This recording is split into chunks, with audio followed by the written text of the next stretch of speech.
Дамы и господа, встречайте. 10-кратный обладатель титула автор делового бестселлера года, вдохновитель 10 тысяч мировых стартапов. Мы ждали этого момента, и мы дождались. Встречайте, Гай Кавасаки!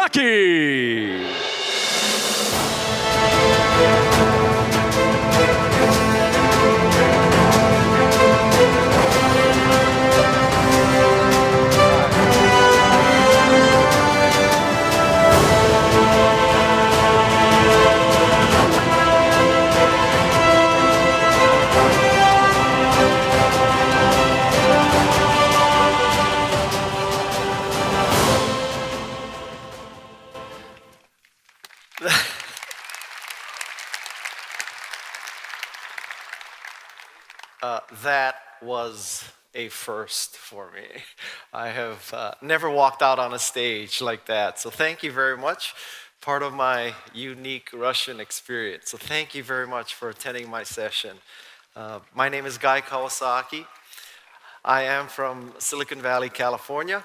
I live near San Francisco. And I don't know how much of the bio you heard. So I'll explain who I am, okay? I worked for Apple from 1983 to 1987. I was Apple's software evangelist. So my job was to convince people to write Macintosh software. I also started software companies after that. I started a venture capital firm. And then I returned to Apple as Apple's chief evangelist in 1995. Then I left Apple again, and I started more software companies. Today, I am the chief evangelist of a company out of Australia called Canva. It's an online graphics design company. I am on the board of trustees of Wikimedia, the organization that runs Wikipedia. And finally, I am a Mercedes-Benz brand ambassador. So those are the 3 hats that I wear. In my career, I've been affiliated with many, many startups. Thank you. I've been affiliated with many startups and venture capital firms and large companies. So this presentation that you're seeing today is everything I can tell you that I know about starting a company. I hope you can take this knowledge of what I experienced to start great companies that change the world. That's why I'm here. I would like to use a top 10 format. I always use a top 10 format for my speeches because I like to give the audience the ability to track where I am through my speech. So I have 10 key points today, okay? So I'm from Silicon Valley. There are thousands of startups in Silicon Valley. Not all of them will succeed.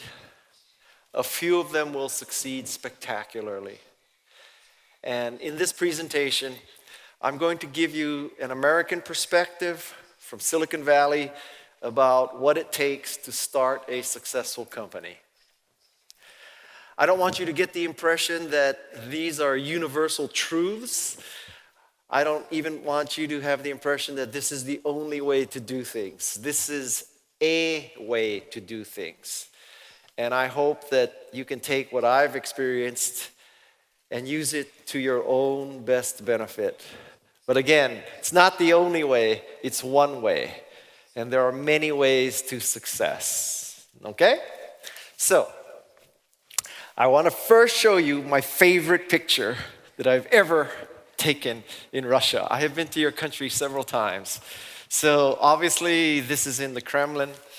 And when I saw this and I posed for this picture, I came to a very, very powerful conclusion, which is, you Russians, you have big balls. I was really impressed. So, this is on a past trip. I've had a great time here. So let me get into my presentation. The first thing that I want you to understand is that great companies start because the founders asked a very simple question.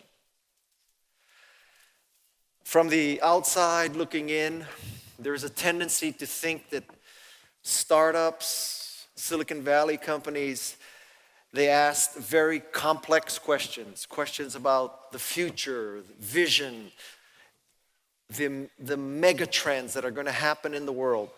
And from the outside looking in, it may look like that, but my experience is that great companies start because of very simple questions. Here are 3 simple questions. The first question is, therefore what? And by this I mean that if you're an entrepreneur, if you're a business person, and you have a vision for how the world will evolve, you can take that vision and then ask yourself, therefore, what company would be successful?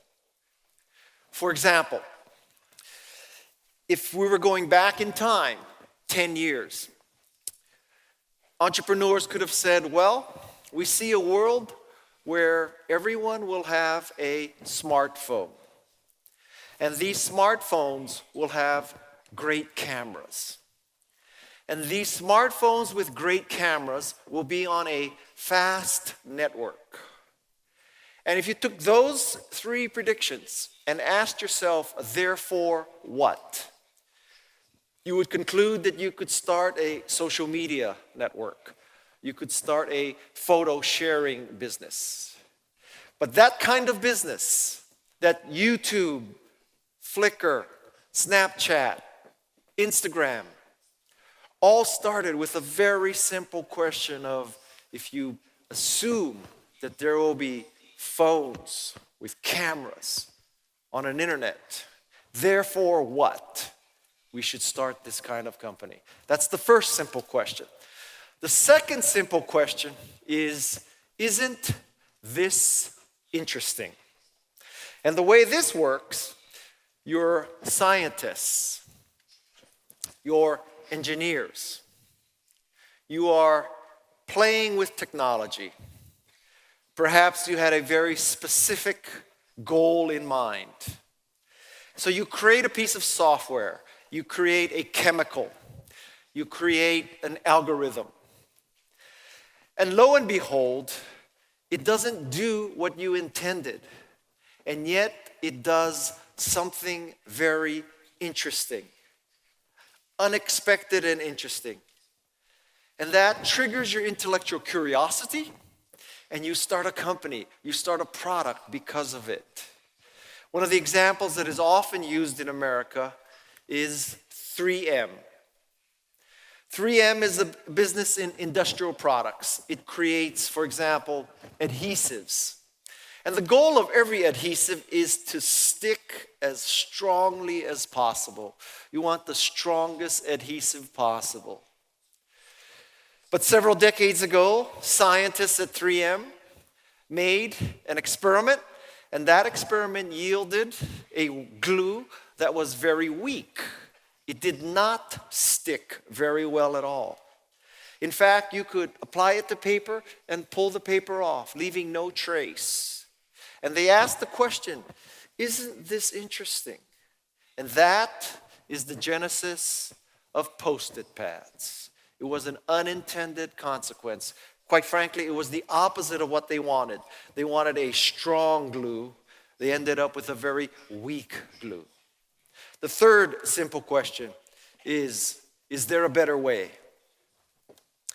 So pretend that you're Steve Jobs. Pretend that you're Steve Wozniak. And you're in a garage in Cupertino. And you want to use a computer. But to use a computer in the mid-70s, you had to attend a large university. You had to work for a large company. You had to work for a government agency. So Steve and Woz asked themselves a very simple question. Is there a better way? Is there a better way for computers to work? Why aren't computers smaller? Why aren't they cheaper? Why aren't they easier to use? And that is the genesis of Apple. So my first lesson to you as entrepreneurs, as businessmen, as the leaders of this space is that you ask yourself very simple questions. Therefore, what? Isn't this interesting? And is there a better way? The second step of entrepreneurship is to make what I call an MVVVP. How many of you have heard of the concept of the MVP? Eric Ries, Lean Startup, MVP, minimum viable product. What he's trying to say there is that instead of working for years and years trying to make the perfect product, you should get out a prototype, something very quickly that's the minimum that is viable. Because when you ship a minimum viable product, you get a lot of information. You will truly see if people want to use your product. So rather than waiting for years and years and trying to create perfection, you get out the minimum that's necessary to penetrate the market. That is an MVP. I am suggesting that you add 2 more V's. So not just viable, but also valuable. And the reason why I think you should add valuable to this is that it is possible to have a viable company, a viable product or service that makes money. But is it valuable? Does it change the world? Does it make the lives of people better? This is a higher standard to hold yourself to. Not simply that you can make money, but that you can make the world a better place. And the second V I'd like you to add is validating. Does this product, does this service, does this company validate your vision for the world? That it tests your hypothesis. So I'm suggesting to you that rather than simply making a viable product, you make a viable, valuable, and validating product. A much higher test for you, but a much more important test for you. The minimum viable, valuable, validating product. The third step is to get going. Steve Jobs had a saying that real geniuses, real entrepreneurs ship. They don't keep testing. They don't keep studying. They ship. You need to get going. Some concepts. Concept number 1 on getting going is to be willing and to be accepting that you will ship something that's cringeworthy. Cringeworthy meaning that you will look back and say, my God, we shipped a piece of crap. What were we thinking? I look at the Macintosh 128K and I cringe at the first Macintosh. The first Macintosh had 128K of RAM. We thought that was an ocean of RAM. It had a 400K floppy drive. We thought that was a humongous floppy drive. We were working on a secret hard disk project. The capacity of that hard disk was 5 megabytes. 5 megabytes. We used to sit around and ask each other, what are people going to do with so much storage? 5 megabytes. Thanks to my efforts as the software evangelist, there was no software. So I look back on that first Macintosh, monochrome, 9-inch display, no software, too small a floppy, too slow a network. And I cringe. I am embarrassed by it. But what I learned is that by definition, if you can look back and cringe, it means that you're still alive. Because dead companies don't cringe.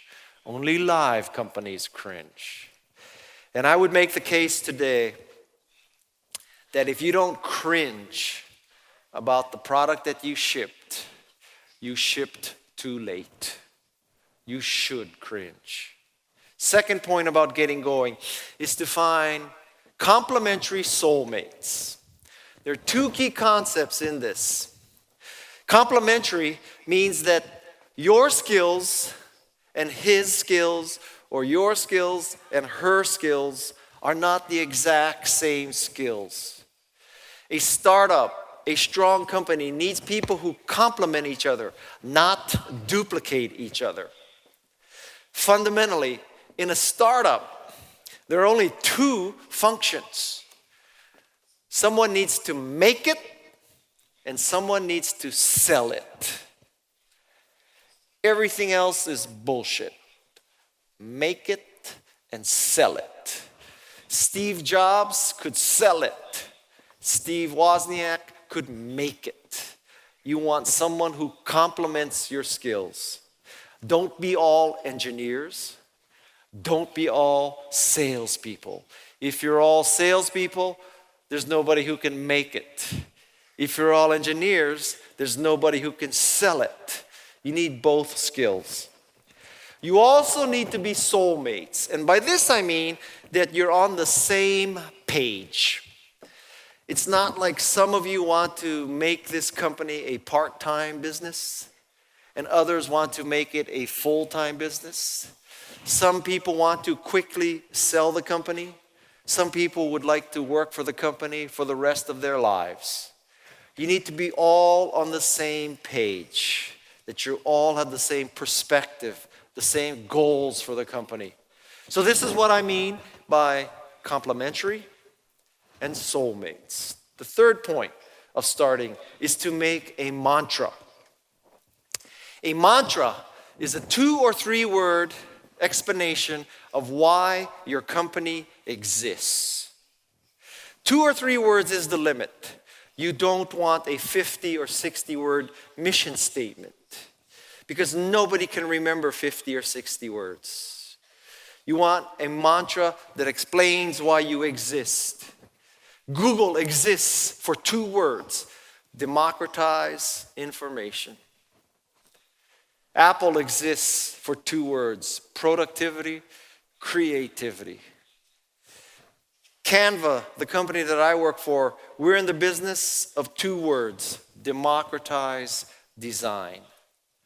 So I'd like to suggest to you that as you think of your company, as you think of your product, as you think of your service, as you're getting out there, try to come up with 2 or 3 words that explain why you exist, so that your employees understand, your customers understand, your partners understand, so the journalists understand, so social media understands why you exist. Point number 4. Point number 4 is you have to define a business model. At the end of the day, you have to make money because making money enables you to survive. There are 3 key points about defining a business model. The first is that a good business model is highly, highly specific. It is not, as we say in Silicon Valley, waving your hands in the air and making stuff up. It is a specific person in a specific function in a specific company. You are not trying to get a mere 1% of a large market. If you're in the software business, it's not enough to say you're an enterprise software company. You have to say that we are an enterprise software company that focuses on the biotech industry, specifically the function of drug trials, specifically for administering the recruitment of test patients and monitoring their progress. The person who buys our software is the person in charge of testing of new drugs in a biotech firm. It needs to be that specific. A very good mental model for you would be to imagine this specific person and to think that this specific person She has my money in her purse. And my job is to take the money out of her purse, which belongs to me, and get it into my wallet. That's the job. It's that specific. Next thing is to keep it simple. I think many people come up with very, very complex business models. And, I would say that the more it takes to explain your business model, the less likely you will be successful. Ideally, you make something for $1 and you sell it for $5. That's the kind of business model you want. Keep it simple.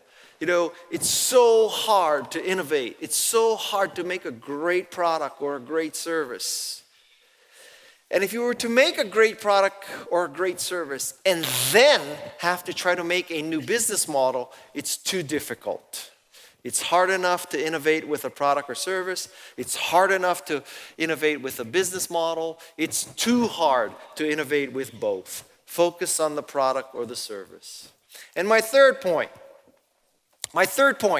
is that when you have an idea for a business, when you have an idea for a business model, for a product, for a service, you should only ask women what they think of it. Do not waste time asking men. And I'll tell you why. At least in America, it seems to me that men have a fundamental flaw in their DNA. The fundamental flaw in their DNA is that men love to kill things. We like to kill each other. We like to kill plants. We like to kill animals. We like to kill Microsoft. We like to kill Google. We like to kill taxi cab companies. We like to kill hotel companies. For a man, when you present them with any idea and they see a way that it can kill something, a man will love it. Because it's in our DNA. Women do not have this fundamental genetic flaw. So I'm asking you, when you come up with this idea, ask women, what do you think of this idea? Don't bother asking men. Ask women. Number five is to weave a mat, M-A-T-T. Now, I love to play hockey. So this is probably something many of you can appreciate in Russia. And I play with quite a few Russians where I come from. And one of the pleasures of hockey is that you go out onto the ice after the Zamboni has cut the ice. And the ice is perfectly smooth. And there's no snow around, there's no grooves, there's no cuts.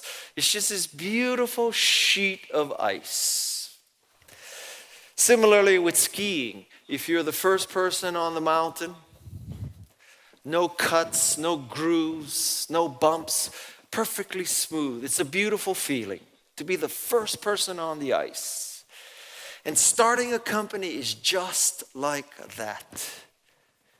Because if you're in an existing company, let us be honest, you might have this crappy product that you're tired of supporting.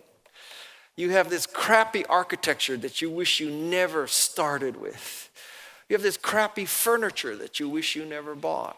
You're in a crappy office that you wish you never leased. You have these crappy employees that you wish you never hired. That's what happens in an existing business. It's very hard. But in a new business, it's a sheet of pure, smooth ice. And in that situation, it's very, very tempting to get caught up in things that are superficial, that are not important. Because when you have smooth ice, everything looks fun. Everything looks fun. Let's work on our logo. Let's work on our website. Let's buy furniture. Let's find this cool office. Let's find a cook to make us lunch so we can be more productive. What should our corporate colors be? All that stuff looks so fun. And all of that stuff is superficial. So Matt is to get you on the right page. What's the most important stuff? It's milestones. A milestone is something that you would call up your spouse, your boyfriend, your girlfriend, your parents, and you would say, today we did this. Today we shipped. Today we had our first sale. Those are milestones. A milestone is not today we ordered our logo. It's not a milestone.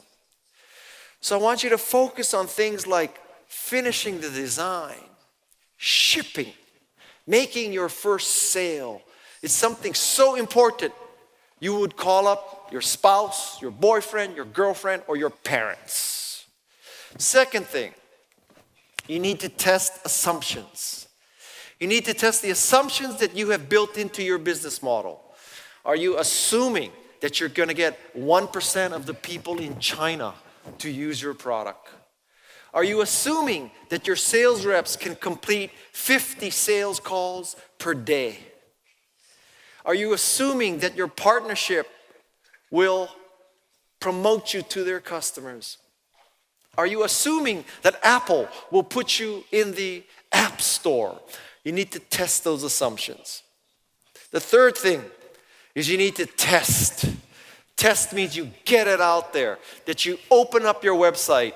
And even though your web developer has told you that he or she is totally up to speed on the latest technology and your site is hosted at Amazon and you have these fantastic performance measurements and all that, none of that matters until you test. And the fourth thing is then you do these tasks.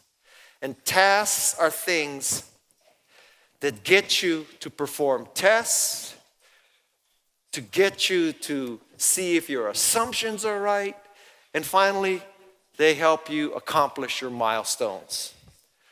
So the pecking order when you start a company is milestones, assumptions, testing, and tasks. Weave a mat. Number six is if you want to succeed as an entrepreneur, as a startup, you need to be able to tell your story. Now, in Silicon Valley, I don't know how it is here in Russia, but in Silicon Valley, on a stage like this, entrepreneur after entrepreneur comes up and basically says the same thing.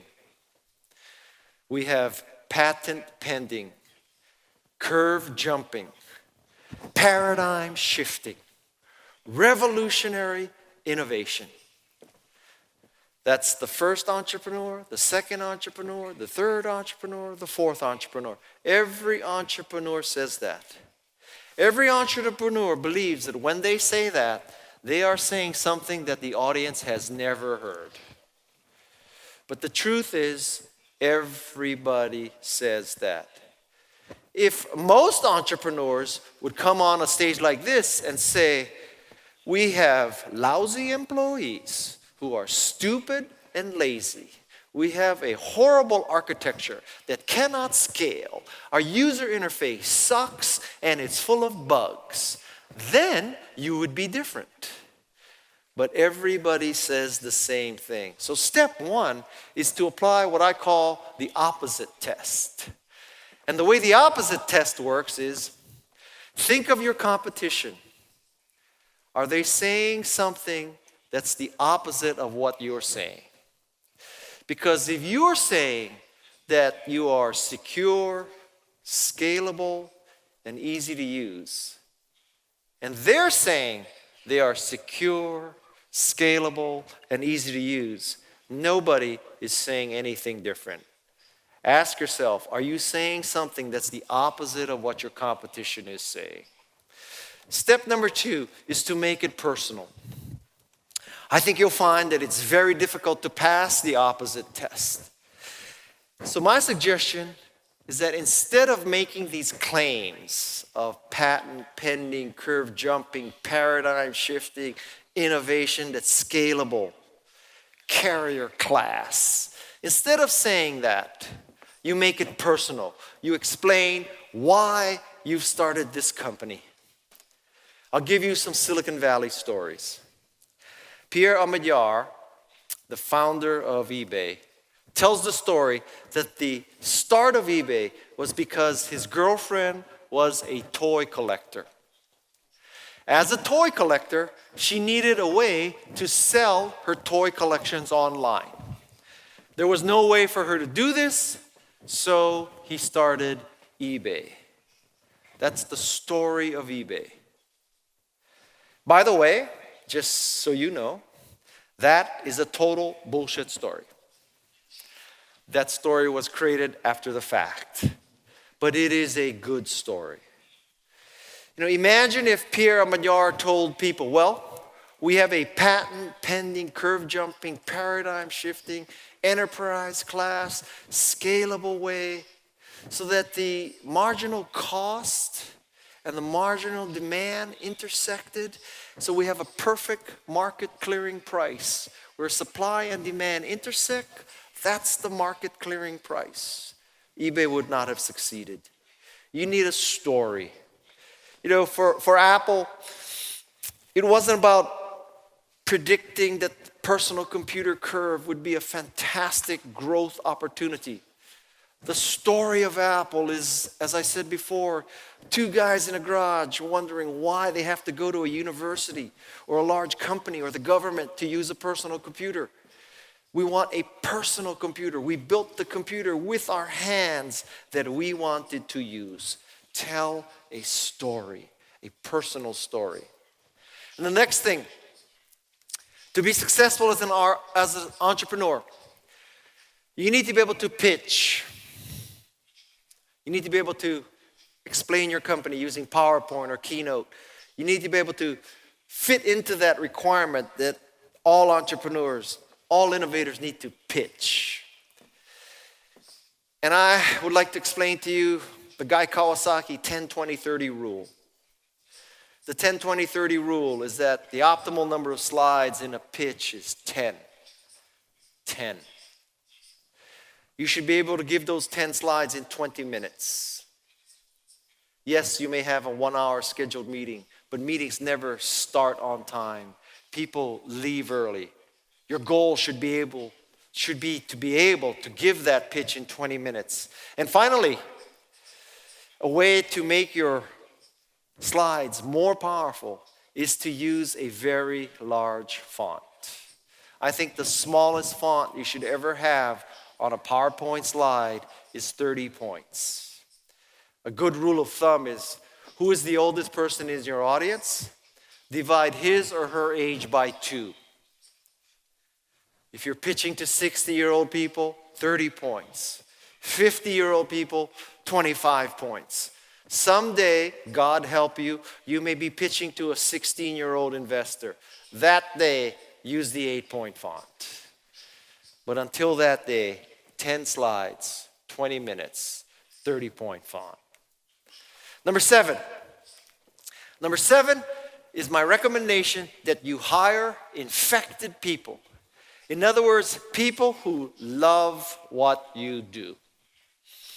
Now, most hiring recommendations say that you need to check 2 things: work experience and educational background.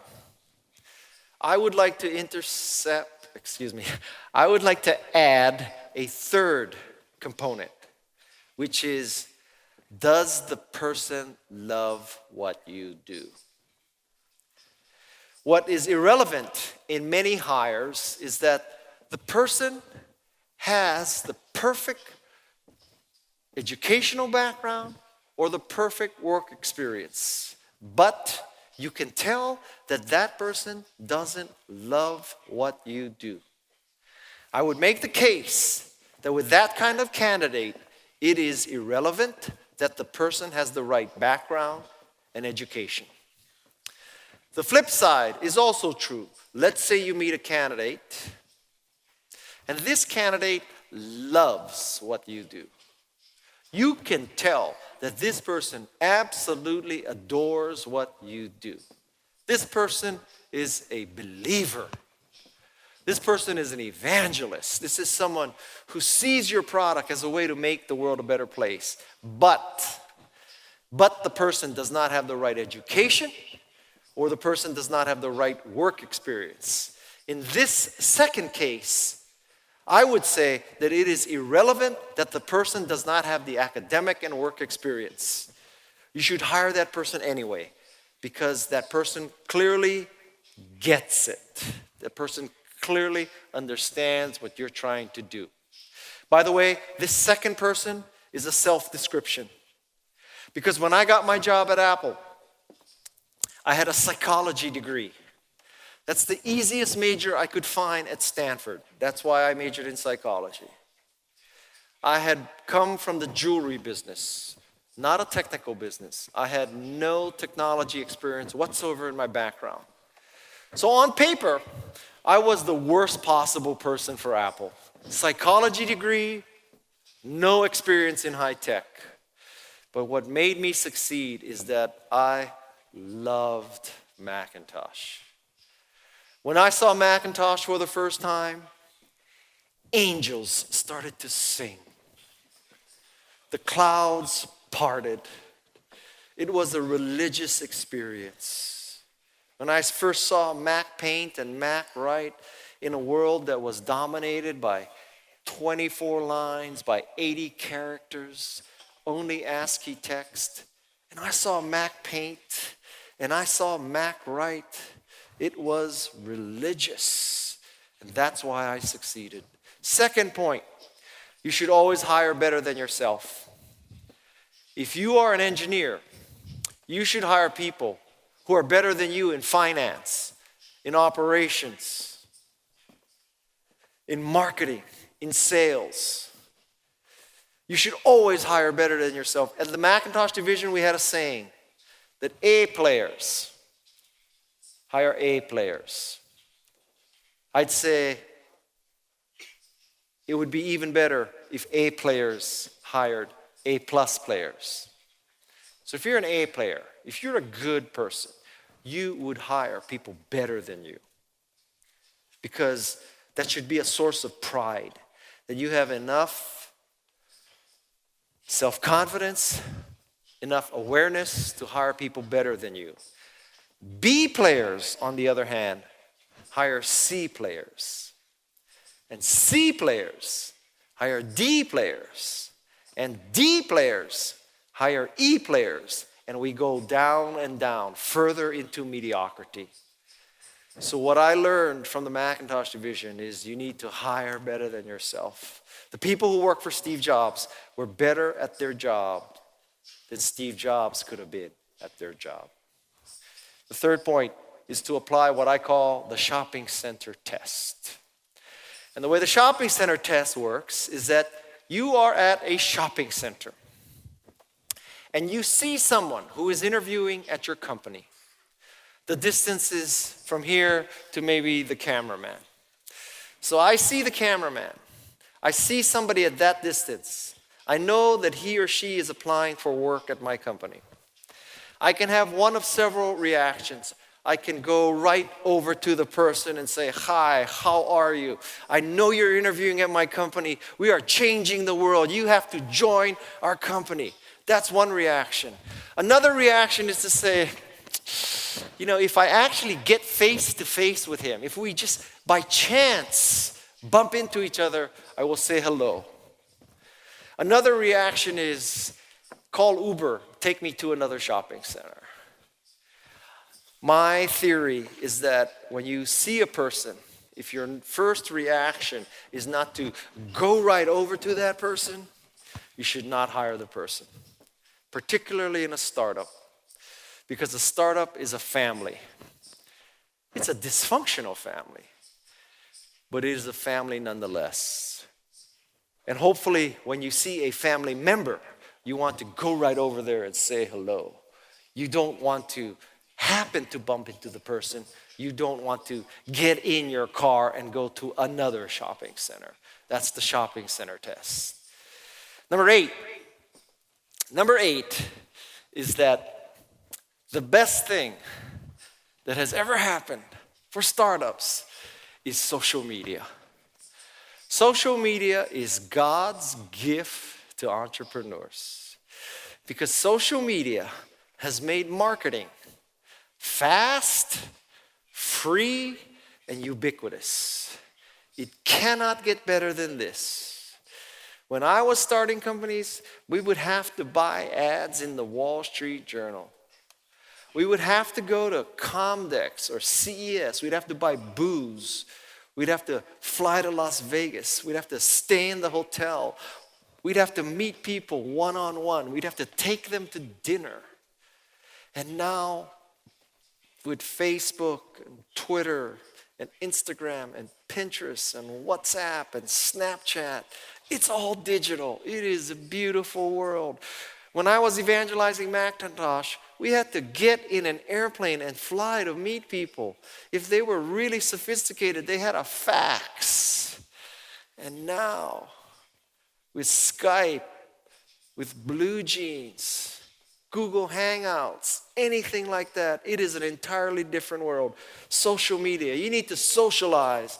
So the first step in social media, which, believe me, is something I truly love, is you need to perfect your profiles. Your profiles, whether it's a brand or a person, has two primary components: the avatar and the cover photo. The avatar has a very specific very specific purpose. The avatar's purpose is to convince people that you are likable, trustworthy, and competent. Not that you're interesting, that you're likable, trustworthy, and competent. Your avatar should be just your face. It's not your face with your surfboard, it's not your face with your skis, it's not your face with your BMW, it's not your face with your wife or husband or your dog or your cat.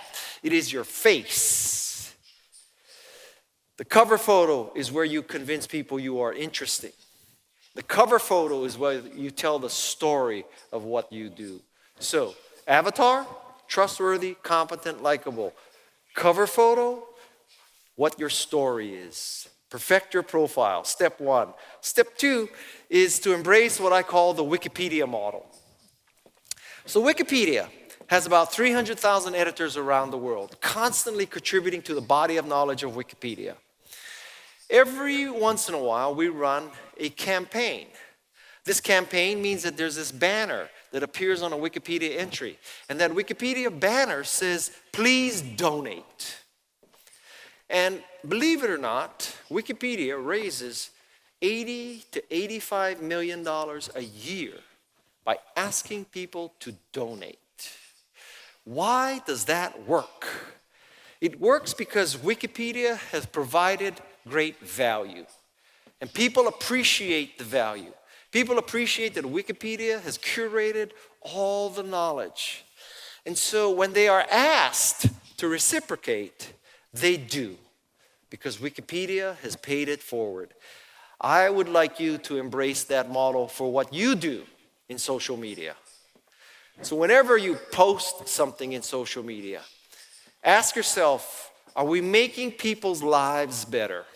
Are we providing information? Are we providing analysis? Are we providing entertainment? Because if you add value with your social media, then you earn the right to ask for something in return. Wikipedia asks for a donation. You can ask, will you try my product? Will you spread the word about my product? But you have to earn that right by paying it in advance, by giving people value. The third point is to pass what I call the reshare test. The way the reshare test works is every time you post something on social media, ask yourself, is this something that's so useful, so beautiful, so entertaining, that not only will my followers like it, but will they like it enough to reshare it to their followers? That's the test. You know, to use a restaurant analogy, when you go to a restaurant, you can tip the waiter or waitress, right? That's one thing. That's kind of a little secret. It's between you and the waiter and the waitress. But imagine the difference between tipping a waiter or a waitress versus going to your office the next day and telling people, you have to try this restaurant. Because when you do that, you are risking your reputation. If you go to your office and tell people you have to try this restaurant and they try it and it's lousy, you have ruined your reputation. That's the test for social media. Are you posting stuff that's so good that people will risk their reputation by sharing it through their own accounts? That's the test. The 3 key points on how to master social media. As I said, social media is the best thing that ever happened to an entrepreneur. We live in a great time to be an entrepreneur because the major costs of entrepreneurship are so much less now, right? Tools are all open source or free. Teams can be virtual, so you need less real estate. And then marketing is free or cheap because of social media. We live in a great time to be an entrepreneur. Take advantage of it now. Number 9 is an American euphemism for seeding the clouds. Seeding the clouds means you need to make sales. How do you make sales?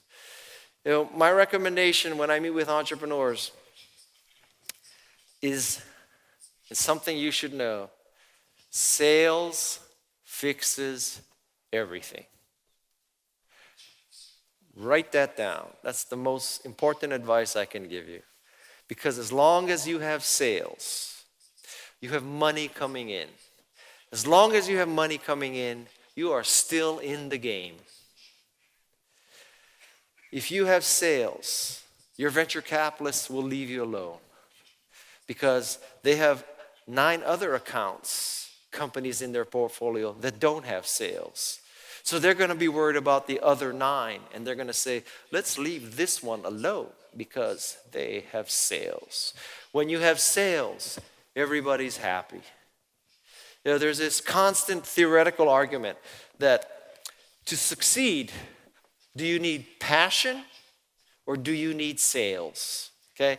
Most people say if you're really passionate, you will achieve sales. It's because you believe, it's because you love, and then you'll get sales.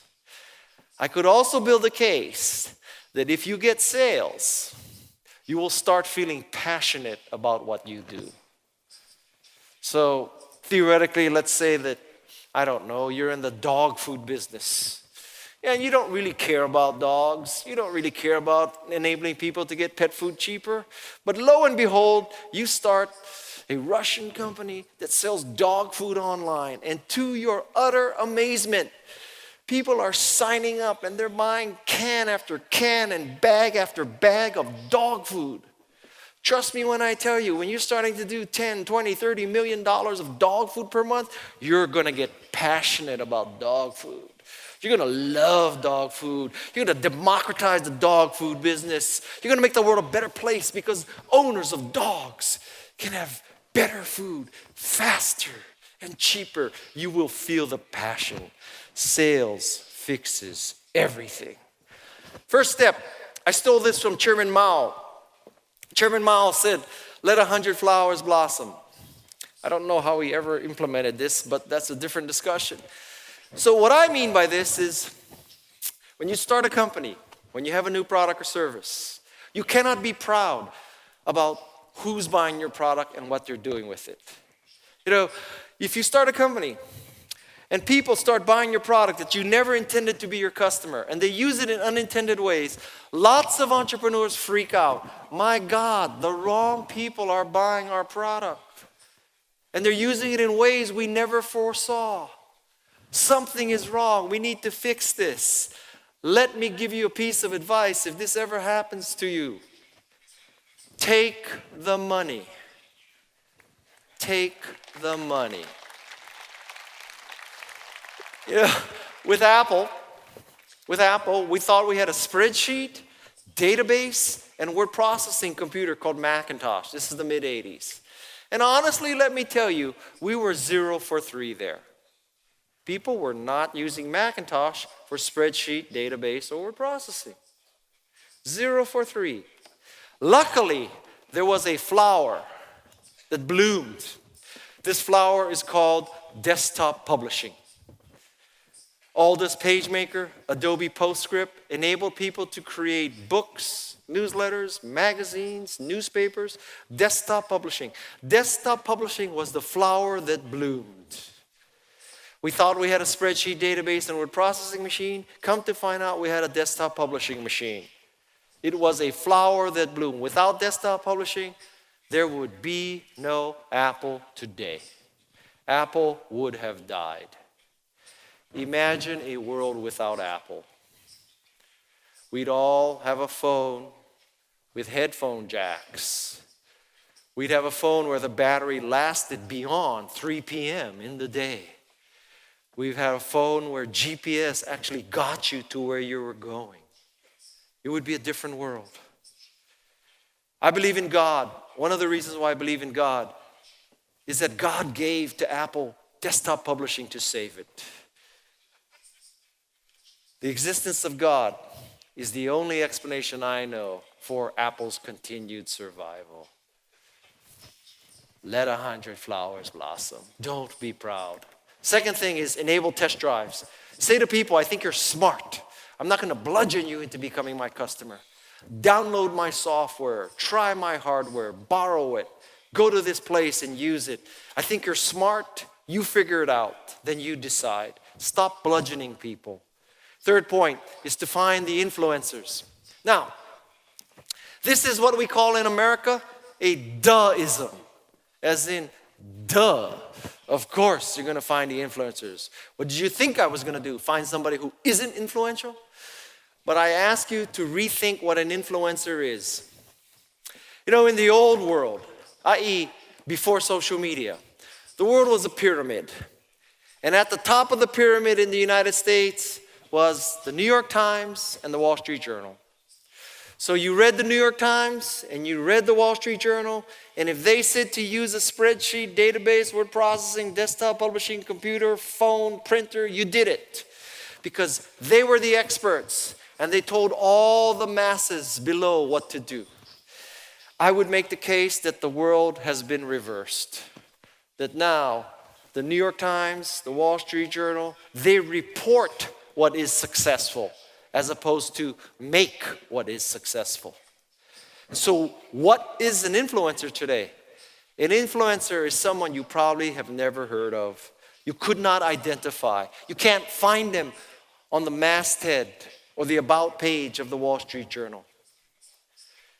It's Trixie. It's Biff. It's lonelyboy15 at AOL.com. It's a person that you cannot identify, but this person has 15 friends, who has 15 friends.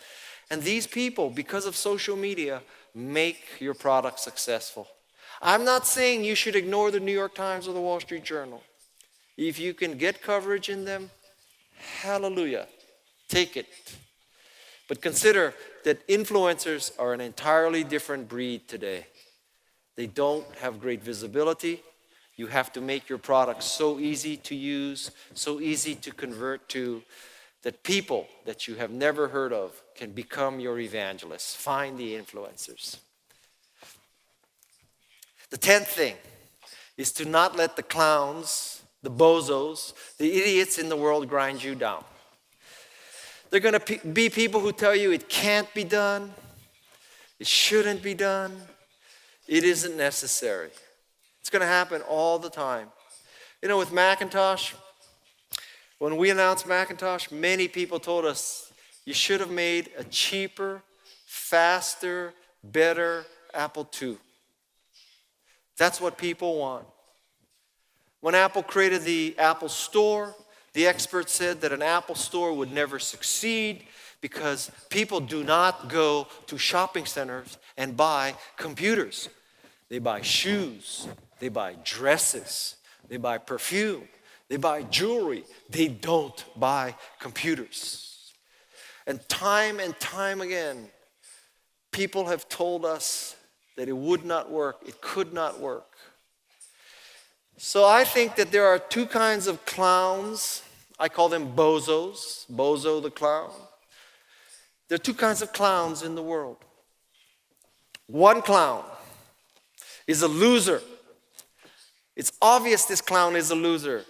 This loser is driving a crappy car, body odor, Japanese watch, just a loser, propeller head, pencil neck, loser.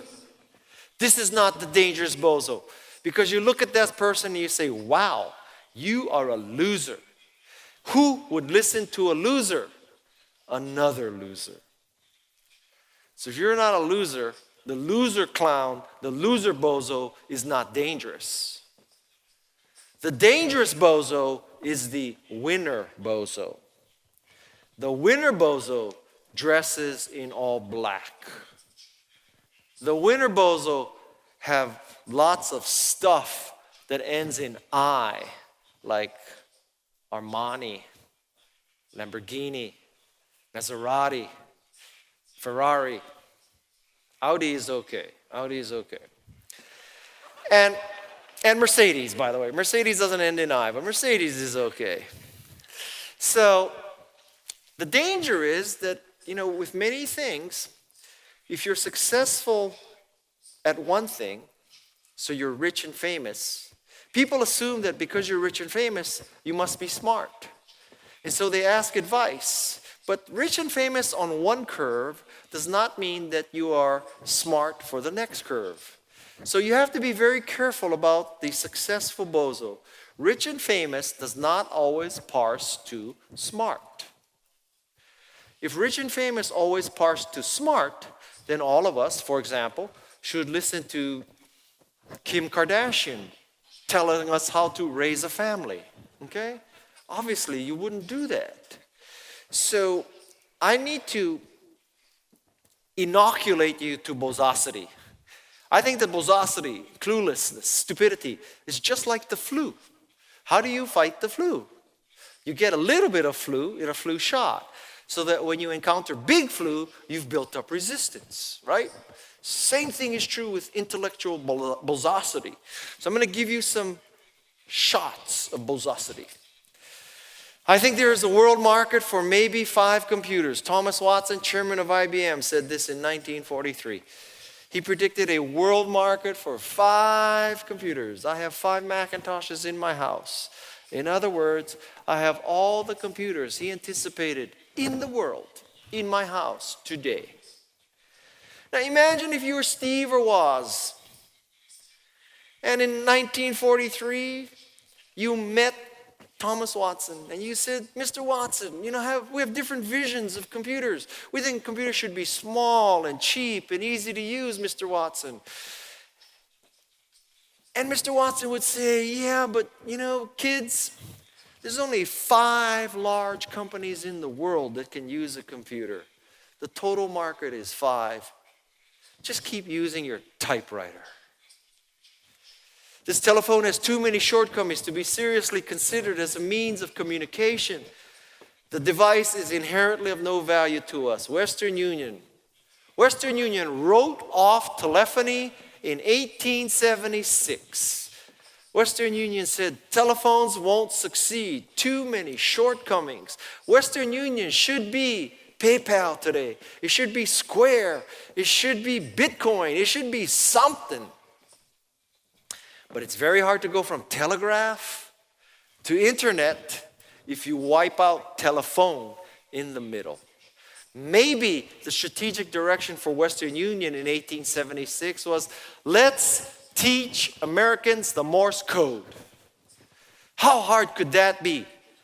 Let's have a Morse code class for Americans, and then we could put a telegraph in every house. And then we'll get these telegraphs with really long rolls of wire, and we'll install it on their horse-driven buggies, and we'll have portable telegraphs, the future of communications on buggies with whips and horses. There's no reason why anyone would want a computer in their home. Ken Olsen, a fantastic innovator and entrepreneur. But you know what? He was so successful on the mini computer curve, he could not embrace the personal computer curve. Imagine if Steve or Woz had met Ken Olsen and told him the same story. We think that computers should be small and cheap and easy to use. And Ken Olsen says, well, but really, there is no reason why anyone would want a personal computer in their home. If you want to do checkbook balancing, people will drive back to their office and use Quicken, running on a DEC mini computer. Obviously, it didn't work like that. This is my own story of stupidity and bozosity. So, about 21 years ago, or 31 years ago now, or a long time ago, I kind of want to forget that, but really it was 21 years ago. I get a call from Michael Moritz of Sequoia. Sequoia is the best venture capital firm in the world. And Michael Moritz says to me, Guy, we just funded a new company. How would you like to interview for the CEO position of this company? So I find out what the company is. I find out where it's located. My wife and I were living in San Francisco. We had one child. He was already 2. She was in beta with my second son. And so I said to Michael Moritz, you know, Mike, I looked at where this company is. It's too far to drive. It's an hour each way.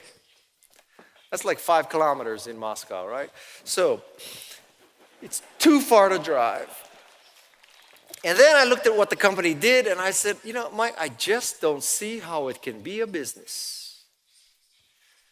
So I turned down the opportunity to interview for the CEO position, the first CEO of this company. Now, before I tell you what the company was, let me just tell you that, let's suppose that I had taken the interview. Okay? Let's suppose I wasn't so stupid and I got the interview.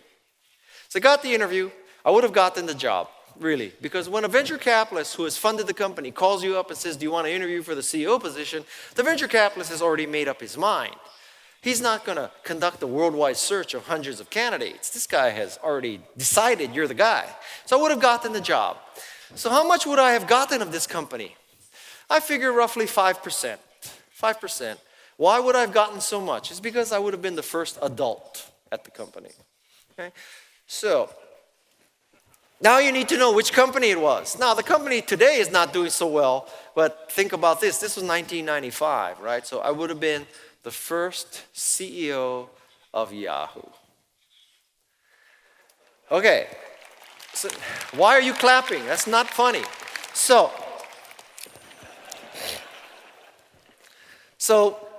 let me explain how it would have worked. I get 5% of Yahoo. It vests over 4 years, right? You don't get all 5% right away because what if you quit on day 2? They're not going to give you 5% for work in one day. So they stagger it out. So let's suppose that the way vesting works in Silicon Valley, it's staggered over 4 years. So I worked there 2 years. I've now earned 2.5%. And then there's this emergency board meeting. And they decide that I'm not the CEO who's going to take Yahoo to the next level. Because at that point, they needed a CEO who could negotiate with Rupert Murdoch, Barry Diller, media moguls from New York. And so they fire me. They fire me in this board meeting. Now, I don't know how Russian employment law works, but in America, this is what would have happened. We have this board meeting, and they say, Guy, we're firing you. You're not the person to take us to the next level. And what I would have said is, listen, guys, I am Japanese American. Japanese American is considered a minority. So, you cannot fire me. It's called racial discrimination. It's called wrongful termination. So if you fire me today, tomorrow morning, there will be a lawsuit on your desk. And turn your TVs on, because live from the front of Yahoo's building will be CNN showing 50 old, crippled Japanese people protesting. And when we go to court, I and my legal team, we're going to make a case that this is a pattern of discrimination against Japanese Americans. We're going to go back to World War II. In World War II, when America was fighting the Germans, the Japanese, and the Italians, in America, the only group of people that were taken out of their homes and stuck into camps were Japanese. More or less, the US government left the Italian Americans alone. They left the German Americans alone. But Roosevelt put the Japanese Americans in camps. They took us out of our houses, out of our stores, out of our farms, stuck us in these camps, took us out. Data point number one. Data point number two, at the end of World War II, which country dropped not one, but 2 nuclear weapons on another country? That's right, America dropped it on Japan. Data point number two. Data point number three, now you're firing me. This is a pattern of discrimination. And they would have said, time out, Guy, remain calm. What would it take for you to go away quietly? And I would have said, you know what? You have budgeted 5% of Yahoo. I've already got 2.5%. Just give me the other 2.5% and I will go away quietly. I will sign a non-disparagement, non-compete, non-whatever you want. Just give me the 2.5%. Okay, so I think they would have done that. So now, at the peak of valuation, Yahoo was worth $200 billion. 5% of $200 billion is $10 billion. Now, I realize for a Russian audience where you're all oligarchs, $10 billion ain't that much money for you guys, okay? But for the rest of the world, including myself, let me tell you, 10 billion here, 10 billion there, it adds up to real money. And so I have been thinking about this stupidity since 1995. Because when you make a mistake of this magnitude, you tend to obsess about it. And I've come to this conclusion, for the love of my wife, to be there as my 4 children were growing up, I picked my family over making money. This is where you should clap, okay? Now,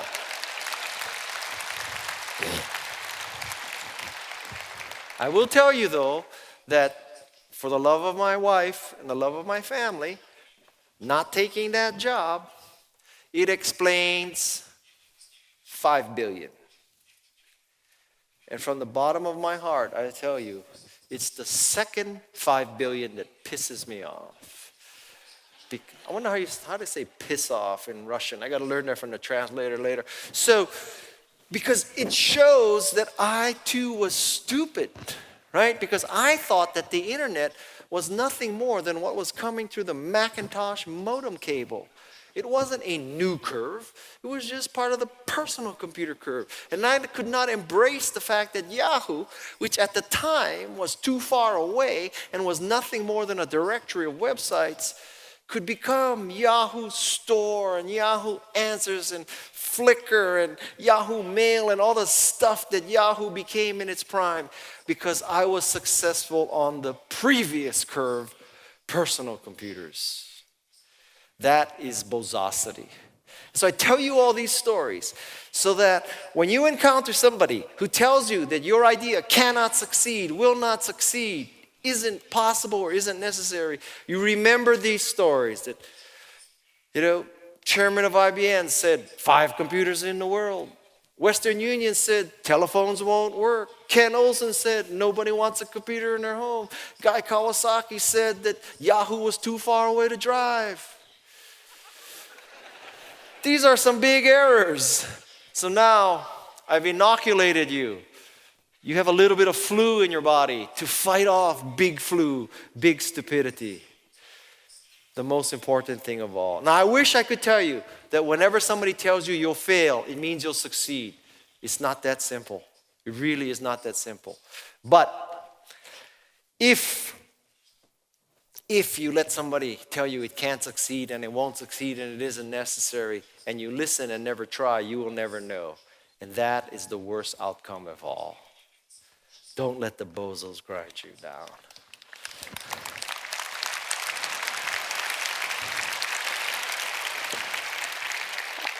I'm going to give you a 30-second explanation of what I do in my day job.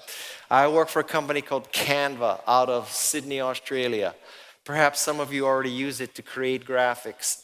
The site is localized to Russian. So there's a Russian version of the site. So it is a way to create beautiful graphics. Please check out Canva.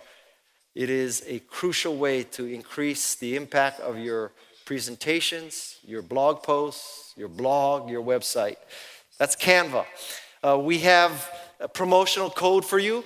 There are places in Canva where it costs $1 to use a stock photo, but if you use that link, you have a gift from me where you will have a $10 gift certificate, so you can get photos for free. And below that is an offer from my friends at Synergy for a discount on all the products of the Synergy Business School. So I have to end this with a little commercial. Think of this as Wikipedia. I just gave you an hour of great content, and now this is my banner asking you to perhaps try Canva and participate with Synergy. I'm going to end with one last story. And the story is this. In the United States, in the late 1800s, there was an ice harvesting business. This meant that around this time of year, people in the United States would go out to a frozen lake, frozen river, frozen pond, and cut blocks of ice. They had a horse, a sleigh, and a saw. It's called ice harvesting. 9 million pounds was harvested in 1900. 30 years later, now there's an ice factory business. People freeze water centrally. The ice man delivers blocks of ice to your house in an ice truck. This is much better than ice harvesting because you didn't have to be in a cold time of year in a cold city. You could have an ice factory in Goa. You could have an ice factory in Honolulu, in Rio de Janeiro, in Dubai. You could have an ice factory anywhere. 30 more years go by. And now there's a refrigerator business. So it's no more of the iceman delivering ice in an ice truck. You have your own personal ice factory. You have a refrigerator. And I tell you this story because it is about curves. Great entrepreneurs jump to the next curve or they create the next curve. And lousy entrepreneurs, they stay on a curve and they die on a curve. No ice harvester became an ice factory, and no ice factory became a refrigerator company. It's because companies who are not innovative, they define themselves in terms of the process or the product they already do. If you define yourself as an ice harvester, we're in the business of cutting blocks of ice.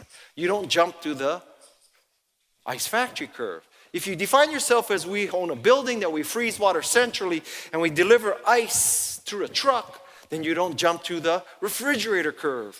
If you're Kodak or Polaroid and you define your business as we apply chemicals to paper or film, the film or the paper is exposed to light and then we develop that, then you don't embrace digital photography. Right? If you're a taxi cab business and you define yourself as we buy cabs and we hire employees and we have a dispatcher and the calls come into the dispatcher, we send the cabs out, then guess what? You don't embrace Uber. And so companies, if you want to succeed, you need to get to or define or create the next curve, the most important message of all. And that is the art of the start 2.0. Thank you very much. Thank you. Thank you.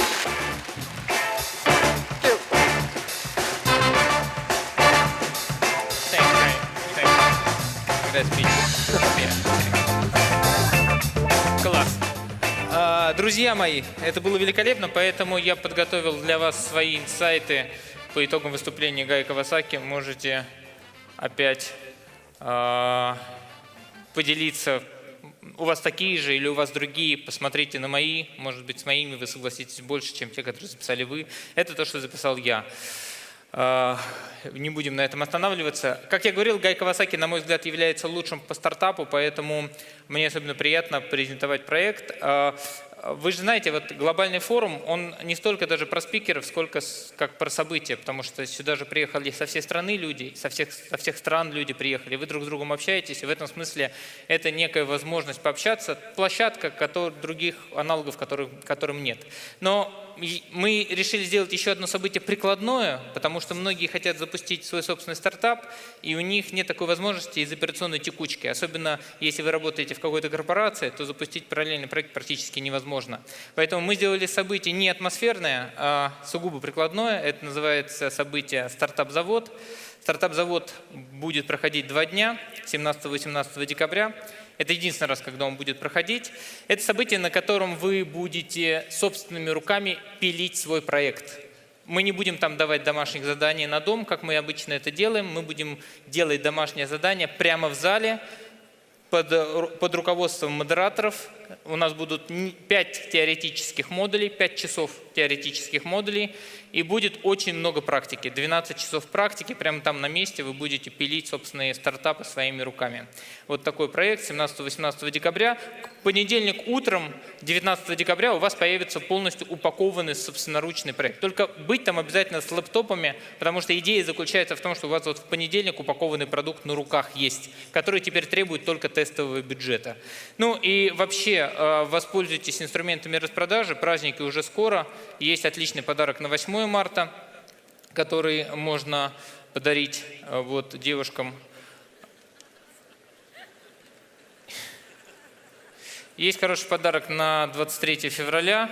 Если хотите, чтобы ваш мужчина стал чуть-чуть женщиной и развил свое правое полушарие, отправляйте его в Барселону на развитие креативного мышления. Я эту программу прошел. Ну и вообще много разных интересных продуктов есть, поэтому пользуйтесь инструментами скидок, которые у нас 2 дня действуют в зоне продаж «Синергия».